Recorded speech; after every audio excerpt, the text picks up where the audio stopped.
there, it's Annie Lou. What do I have new for you today?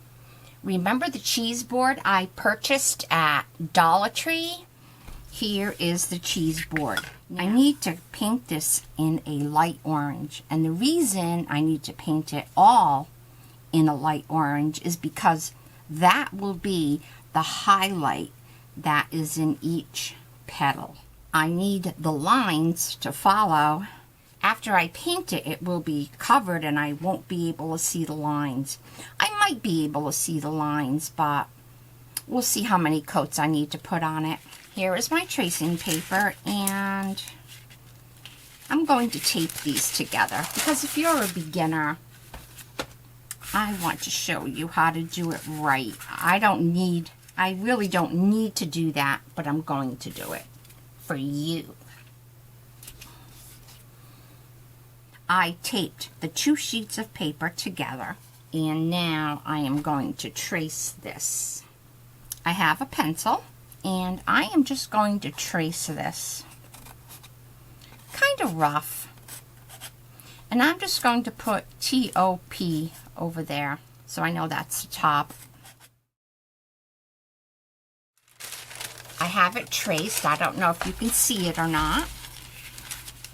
And now what I will do is I will line up those petal lines, and they're pretty good. Now I am just going to do these lines. I have the line work done. Now I'm just going to do this because this is the middle of the flower. I don't know if you can see the tracing or not, but it's all traced. I am going to give this a light sanding. If you're going to do something, you need to do it right. So this could use a light sanding. So let me go do that. I am finding that just by taking a steel wool, I am following the grain, and that made it really, really smooth. Here are my paints, and I am going to choose. Now remember I said I want the middle to be light, so I am going to mix this orange, and it's Deco Americana. It doesn't really matter what brand it is. Use what you have. And see, I have a Craft Smart here, and this color is called dark yellow.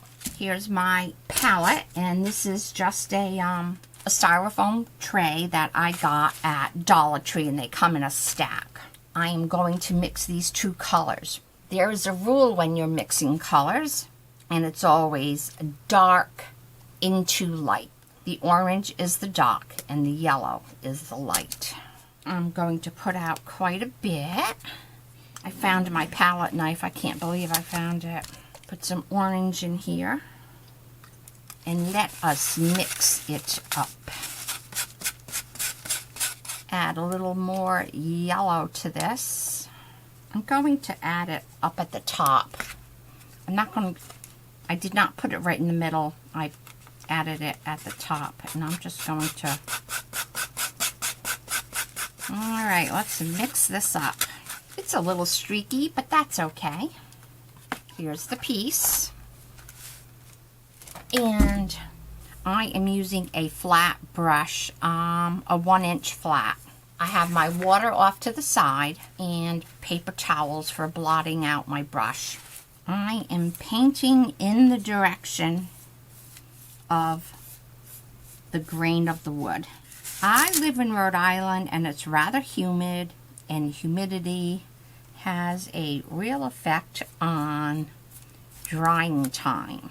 So to hurry that along, I am going to use my heat gun. I have this all painted. I can see a little bit of the lines that were underneath, but that's okay because I am going to be putting more coats of paint on this.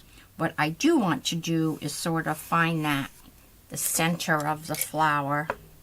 So I have this round container, not from where you're looking at it, but from where I'm looking at it, it's pretty centered. I am going to be using the General's Sketch and Wash Pencil. And what this is, it's a graphite pencil that will move when I apply water to it, which is fine because I need that blending on all of the lines. So let's trace that out.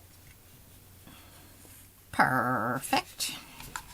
The petals will be in front of and behind, and they're not going to be totally even. So let's do this. I just made some lines, but I had to erase them because they were not looking right. Remember, this is live even though it's recorded. I did not already do one of these and am recreating it. Not the way I do things. So what I'm going to do after studying it is from each of these points, I am going to bring in a petal.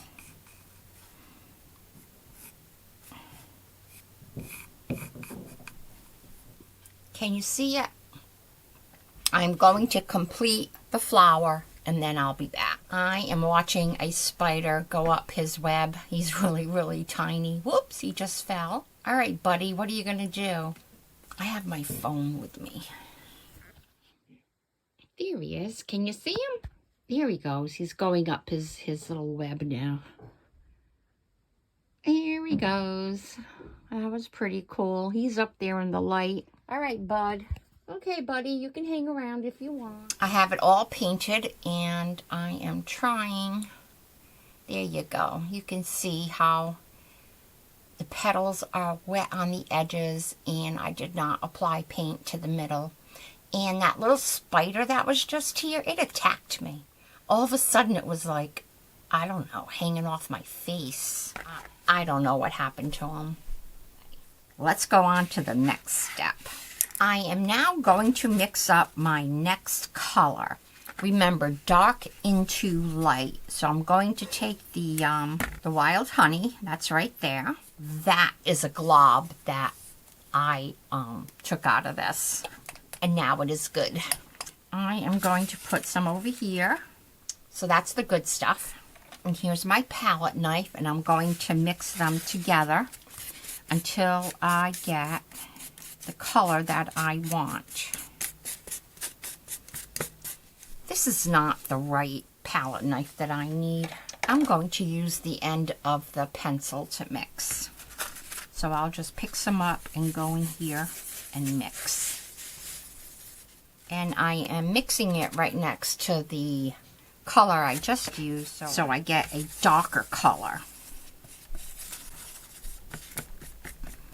And the thing is, I need to mix up enough for the whole flower. Let's scrape that up together. See if I can scrape that to make a puddle. Because now I am going to shade. I have a 12 flat. I dipped it in the water so that the bristles are a little wet, and I'm just going to take out some of the water. I'm going to dip the brush just a corner and drag it out. Now I am just going to go around the edges with that.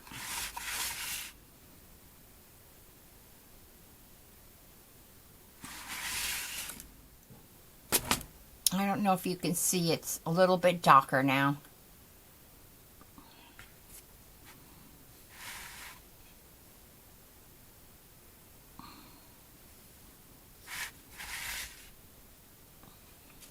I shall finish that shading and then be back.